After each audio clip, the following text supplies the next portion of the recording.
Is this here the new king of efficiency? And how much Mercedes do you already receive for the entry-level Mercedes, the Mercedes CLA, available both as a petrol and as the all-electric one here? And they don't use the biggest battery, but because of the efficiency, what range can we still score? We're going to do a road trip here for you today, long-range test, and see about different efficiency situations. What do we consume?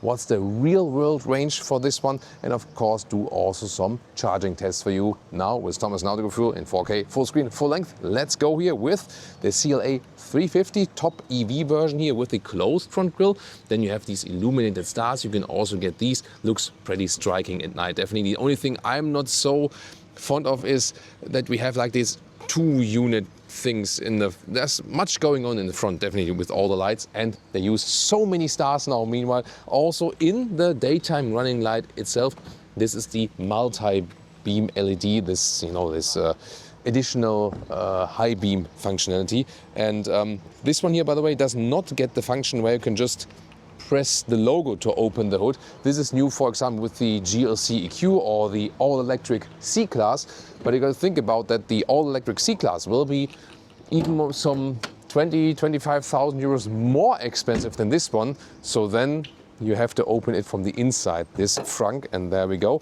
And it's actually fairly large. So this here like a cable bag, but without it, it could even house some luggage. Yeah, but of course also the cables, if you like so. There we go. Nice striking red color here today. And the length here is 4.72 meters or 186 inches. And slip of tongue, sorry about that.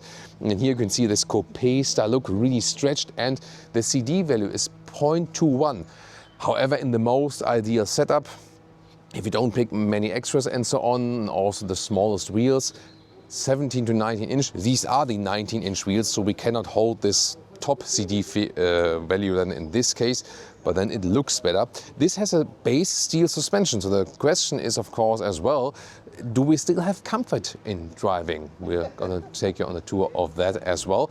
Then we have the charging flap here, and it has two batteries, either 58 kilowatt hours, LFP, the base one, or the bigger one, the NMC, which we have here, which is all the way around 85 kilowatt hours. And yeah, as I said, for today's purposes, not the biggest one, but for this segment, totally fine. 11 or 22 kilowatt AC. And the DC peak, we have seen some figures over 300 kilowatts, sometimes 320, sometimes even more. So that will be very interesting. And 22 minutes, 10 to 80% state of charge is the official figure. I can already tell you so far, we did one test already, which was fast charging without preconditioning, because I was also interested in that, and I just plugged it in, just went at like 30% state of charge, and directly hopped to 140 kilowatt, and without the battery being conditioned for that, that is already a quite decent result. And later on in the review, then we want to do another test where we really floor it out, make the battery warmer and so on, and then charge again. And we're actually like on the way from, like the middle part of Germany to Hamburg, where we are now at this moment already.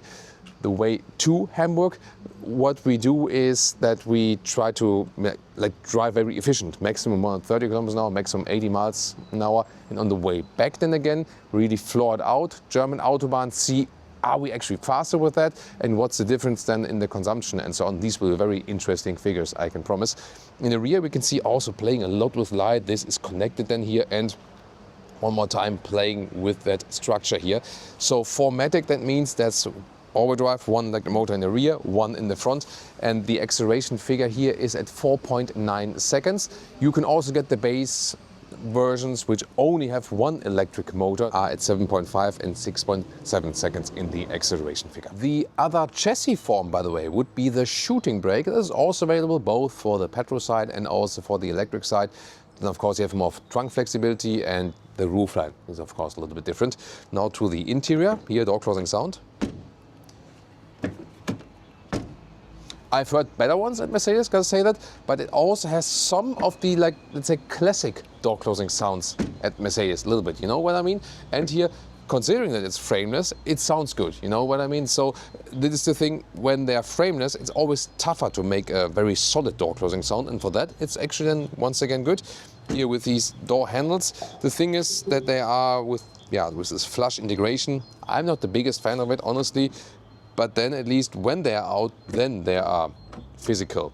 So then instead of the doors, AMG line exterior and interior we have here, and this then high-grade leather red, really soft padded underneath. This is also beautiful. This black-white color scheme is very attractive, I think, but you can also get other ones, of course. This one's again moves, but you don't have the button for the seat heating, sadly. And yeah, this has been a big discussion point, that you only have 2 window levers, and then you press rear, and then you can control the rear ones. Some say that they sometimes mistake front and rear, and then they're happy about this easier solutions. Others say, I buy a Mercedes for 70,000 euros and only have 2 window levers. So there are definitely both of these perspectives out there. Then steering wheel, at this moment for the CLA, they don't have any animal skin alternative for the steering wheel yet, but they offer it on a lot of other models already. This one being the AMG line, you have 2 spokes, otherwise you have 1 spoke. This is still the capacitive solution on the steering wheel, but this will go away. So when you will order a new CLA now, you will again get this rocker and roller, these physical dials in the upper fin of this steering wheel. That's a good development, but the first ones they have built, they still have these sliders on the top part. So the lower part will stay the same, the upper part will get the real physical dials. The seats, in this case then the sport seat in the AMG line, the base seat is different in the top part, because this one here has this integrated head restraint style. It's still somewhat adjustable, a little bit at least. And then you have different side bolster, for example. But the seating depth here in this lower area, this will always be the same, no matter which seat you go for. Let's see about the comfort there. Here, microfiber inside, Artico leather red outside. And these are, I would say, probably the most preferable seats for the CLA. And some of you all who have already ordered the CLA actually say that to me as well. And headroom here is to here is close, but then to the glass roof it's actually fine with 189, 6'2". And the seats themselves, they're actually fine. But I would say for tall people, you always have to take a test seat first, because the battery is in the lower part and the position of the feet here is a little bit close here. It's not the largest Mercedes vehicle, obviously, although it's already quite long. So if you're a little bit taller like me, you have to take a dealer test seating first. I would say so, or when you see a used one somewhere, because it's definitely not the most comfortable Mercedes model, especially for tall people. Some others see it differently. I can just say like what I feel from my body posture. And then here, by the way, the steering wheel up and down, in and out, this is then the manual control. And soon we'll, but what's actually quite cool is like when you move it, you feel how smooth the mechanism is behind that. Yeah, I love these details as a car enthusiast. Welcome to the cockpit of the CLA, which is screens. The passenger screen here is optional. You don't have to go for it. Otherwise, you would have like a star pattern design here on the right side. And the screens are large, yes, but also the bezels, the black bezels are still large. This one here in Hamburg. Always nice to see this map view. This is like the central city. This is the interesting harbor area, so definitely always worth to pay a visit when you are in Germany. And then we have the main menu like this. This is really easy to follow because you have these large icons there. Temperature unit always here in the lower part, and this one is actually quite small. I think they should have made it bigger. And also sometimes when you, for example, want to go to the seat heating, you have to go then in another menu, unless you do the voice control for it, which I'm not feeling that much that you use voice control for everything. Digital instruments on the left side then, and you can also have different views. The thing here is, of course, when you use these sliders here in the lower part, yeah, it's sometimes a little bit annoying because sometimes you slide up when you want to slide sidewards and so on. There's also a box for the head-up display in the top. You can also get this small head-up display. And from the driver POV here, there's actually a good grip on the steering wheel. Once again, I'm looking forward to get the versions then which have the physical dials in the top part, but the lower ones will stay #capacitive BS. Not many physical interface, not a high physical interface here. As you can see for the indicators here, that's it. But in lower part also like a volume slider, for example. So I've seen better solutions there. The air vents, they are still not, like electric as we see in so many manufacturers these days. So I think I'm actually fine with this solution. The middle console here, you can get different decor elements for that. This one honestly looks a little bit cheap, I have to say. And then here, these cup holders fold out, but they are not really secure in bottles. So they now have introduced in some recent facelifts, like the S-Class, a new 4-dotted design. I would have wished for that one as well. This one, yeah, is a little bit clumsy, honestly. And then here, soft enough for your elbow, typical Mercedes split. And then you have more space underneath. The USB-C chargers are not only 2 in the rear, but 2 in the front, but not there in the front, because in the front here is an inductive charging pad. The USB-C chargers are actually underneath this middle console, and then you can either use it like this, or you can search for this small hole here, and then you can get a cable from underneath and put it through. And this has been discussed a lot. Why would you do that? Well, cable charging is... Hello, I'm the cable. Cable charging is faster than inductive charging, and the phone doesn't overheat that much. And so I think at least it's good that they offer this solution. Sometimes I ask the manufacturers, yeah, I mean, if you put them in the very lower part, why haven't you done it in the upper part in the first place? And then they sometimes say, yeah, there wasn't enough space for like the charging ports there. I'm not so sure about that. Or if it was like a reason of, hey, hardly anyone charges with the cable anymore. I do, and some of you maybe as well. And of course, we gotta talk about the Burmester sound system here. And you can select this intensive thing now, especially for electronic music. And together with that, actually, the quality of the sound is outstanding. And finally enough, we did test it with the Mercedes S-Class. You can also see the driving facelift of the S-Class already online. And the thing is that this new generation Burmester sound system in the CLA is better than the normal Burmester sound system in the Mercedes S-Class. This one here, always when we listen like to very emotional songs, we get goosebumps all over the place. It is at this moment by far the best sound system in the whole car industry we have had. And somehow also this car is maybe giving good acoustics by itself. I don't know. We even tested then the optional 1700 watt 30 plus speakers Burmester sound system in the S-Class, because there they have 2 different ones.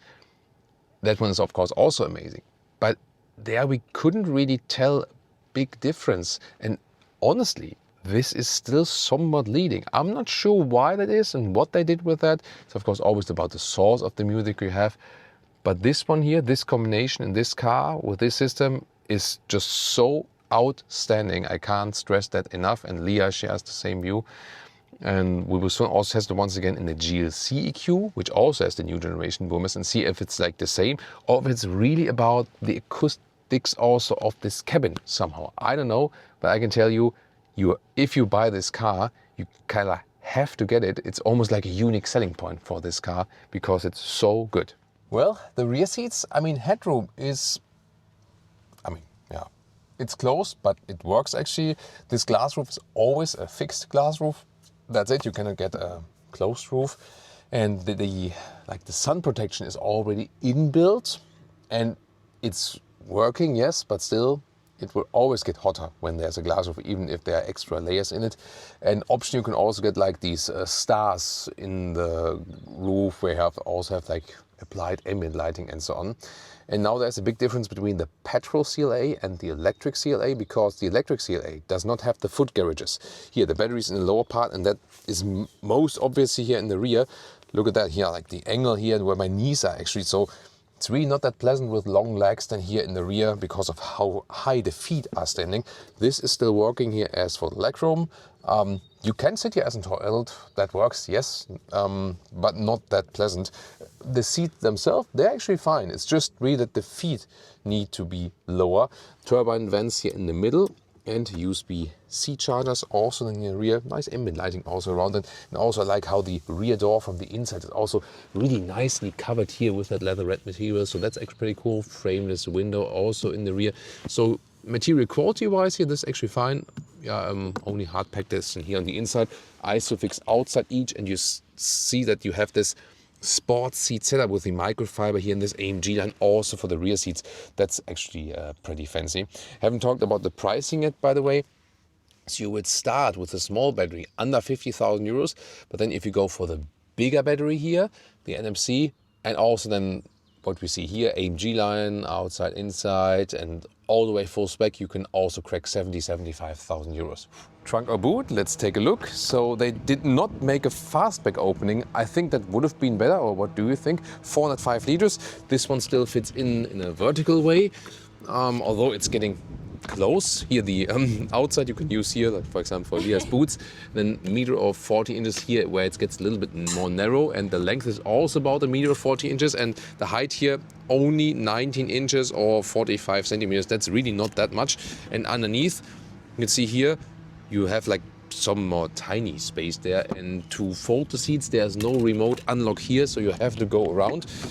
Well, the only good thing is that you get a little bit more light than here. There we go. And then let's see what total length we can actually score here.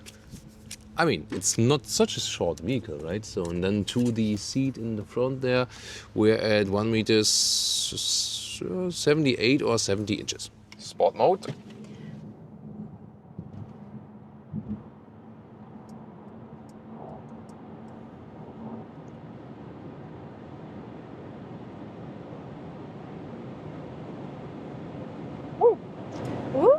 That was smooth.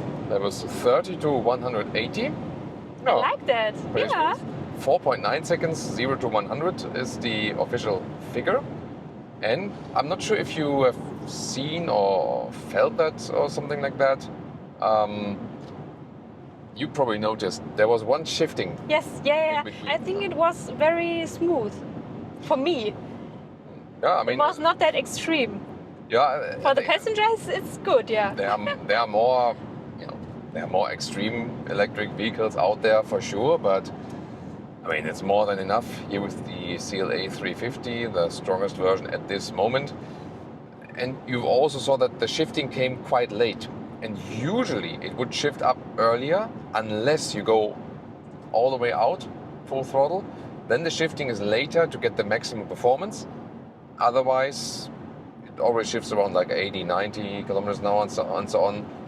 So for example, 0 to 100, hammering through, then it would stay in the first gear. And Leah is already hotter from the acceleration now. It's the seatbelt here. Yeah, but the red seatbelt. Oh, the red seatbelt, yeah, also hot, yeah.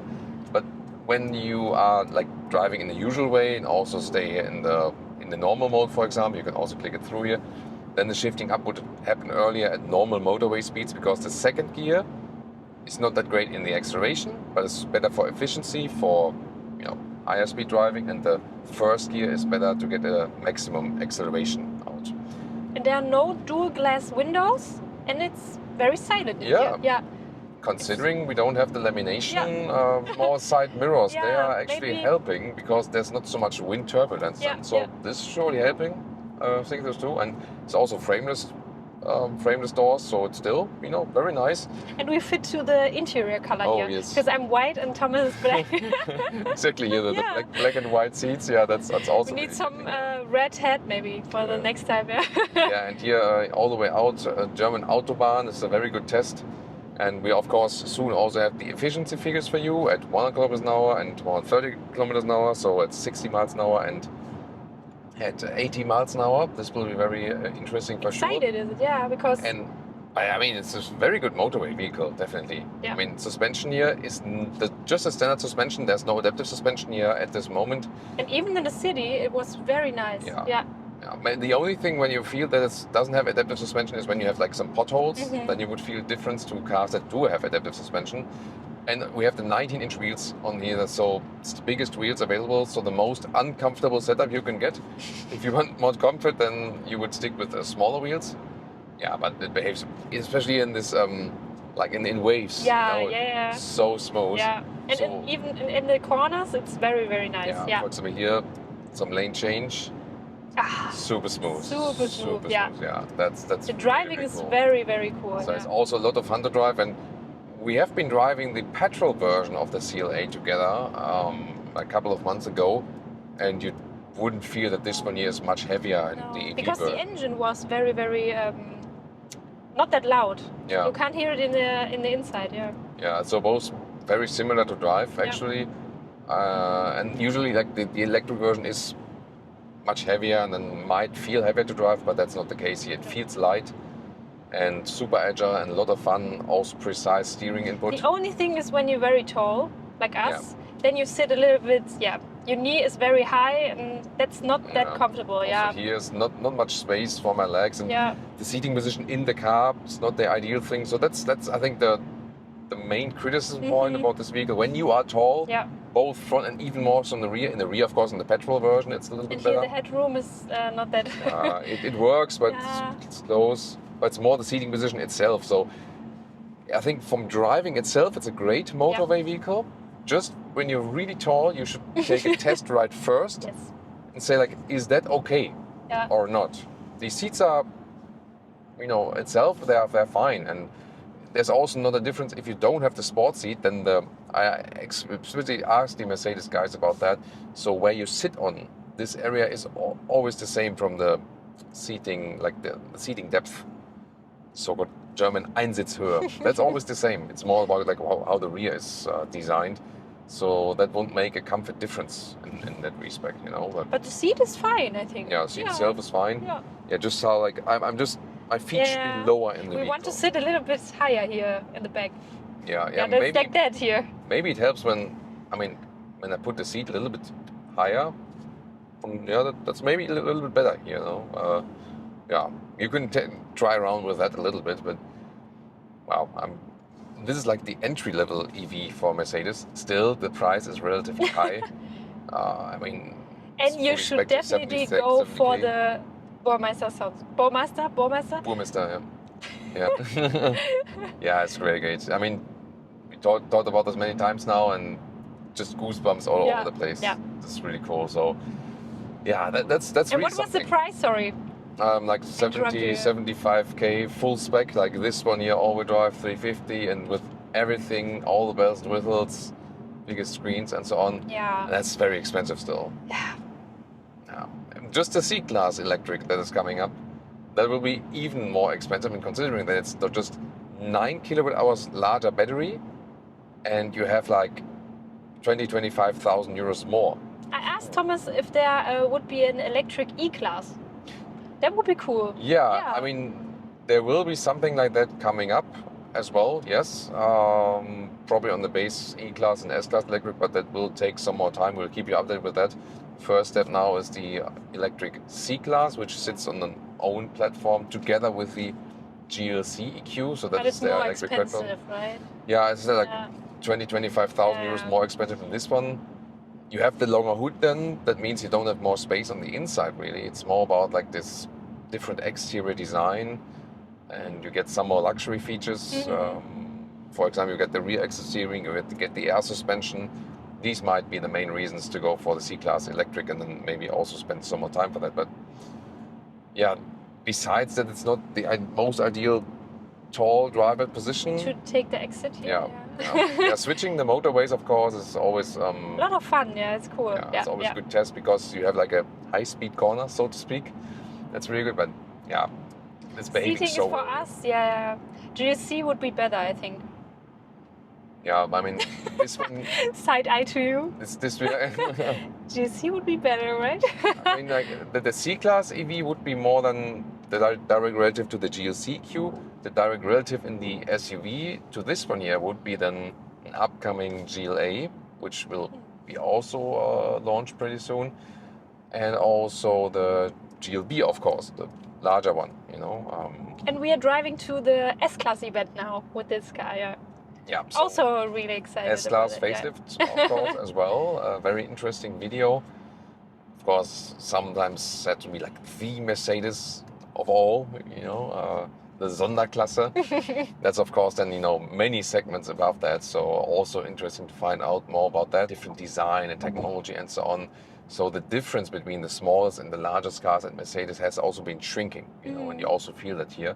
So it drives in a very, very elaborated way, although it is, so to speak, the entry-level Mercedes. Yeah, but then again, the prices are also pretty elaborate, Here on our road trip, so what we're going to do, we have already done some measurements as for like these 100 and 130, and we'll drive all the way now to Hamburg, and this is almost 400 kilometers, 250 miles. So we will 370. Yeah, to be very precise, very yes. precise. Because we're German, we have to be. And what we're going to do is we try to limit ourselves at around 130 kilometers an hour, maybe sometimes a little bit more when you need it for overtaking, but not like really race, and see how much range we can score if we can do it also with one charge. And then the way back, when that was successful, we try to drive a little bit faster so we can really see how that goes. But I mean, the first figures I see here in the infotainment system promise a very, very efficient vehicle. So it really seems to be that this one is one of the efficiency kings on the road at the moment in the electric segment. So these figures, they will be coming up. Very excited about that. Now we arrived in Hamburg. This is, by the way, here the main train station.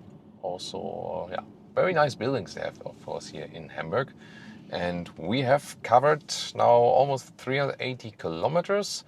And it says we have 130 kilometers left. So overall, the car calculation here says that we can drive 500 kilometers, about 300 miles, 100 to 0.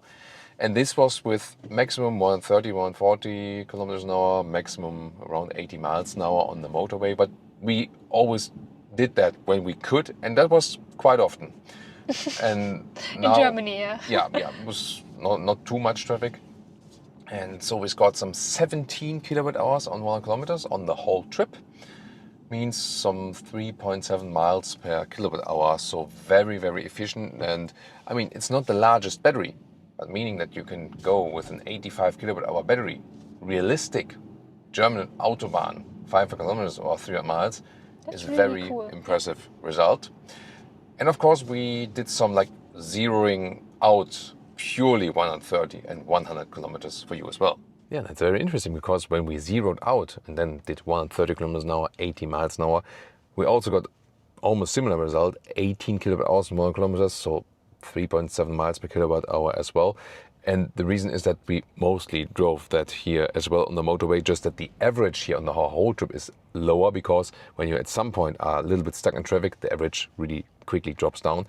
So realistic range then 470 kilometers or 290 miles at that speed, at the higher speed, and then at the lower speed at 100 kilometers an hour, 60 miles an hour, we're even only at 13 kilowatt hours per 100 kilometers or 4.8 miles per kilowatt hour. That means when you go here 100 kilometers an hour, 60 miles an hour, you can have a realistic range of 650 kilometers or 410 miles. So this is really one of the efficiency kings out there at this moment. Super, super interesting. And that's why also in general, one of very hot EV picks out there, if the seating position is good enough when you're a tall person, definitely. And we'll soon also take a comparing driving to the C-Class electric and tell you if like the extra price is worth it. Yeah, it was an exhausting way, especially for Leah because she was driving, but she was also flooring it out a little bit. Sometimes 180 kilometers an hour. Told you that Leah is driving faster than I. That's what it is, yeah. And there was, of course, then on the one hand, higher consumption, but it was still super efficient. But then we also had a lot of traffic jam and so on. So now we consumed like 3 kilowatt hours and 1 kilometers more, so just a little bit more. But even like when you don't drive super efficient, you can still easily go more than 400 kilometers, more than 250 miles, even like with really high speed on the motorway. And there were also like a worse weather on the way back as well. Now we have also preconditioned the battery, 13% SOC. Let's see what can we score here at the charging station. This one is capable of 400 kilowatt. Of course, the car is officially 320 kilowatt, but let's see what it does. So now we plugged it in. Let's see here at 13%. Starts at 120 kilowatt. Should go higher soon, I hope. And here now we are at 250 kilowatt. Yeah, I think we can work with that. Already. It always depends, of course, how hot the battery really is. So we were also kind of stuck in traffic. We activate the preconditioning like 20 minutes ago, something like that. Yeah, but I think we can already work with that, can't we? And here, by the way, from the interior, this is how it looks like. Also nice visualization. And now here, after 13 minutes, already past 60% state of charge, and now it's dropping here below 150 kilowatt. So, I mean, we don't have the highest peaks, but it's still relatively stable, this charging curve. We can also see it right there. There it's actually dropping. Let's see what time we can score up to 80 100% state of charge, but so far it's looking quite good. Now here we reached 13 to 80% in 21 minutes. I think overall a good result. So in these 21 minutes we charged almost 64 kilowatt hours, and now here at 80% we are still at 100 kilowatts. So the overall average is still very good here at 175 kilowatt is the average of the whole charging curve here. So tell me what you guys think here about the all-new Mercedes CLA and our electric efficiency test. And now it's time to check out the other recent Mercedes electric models.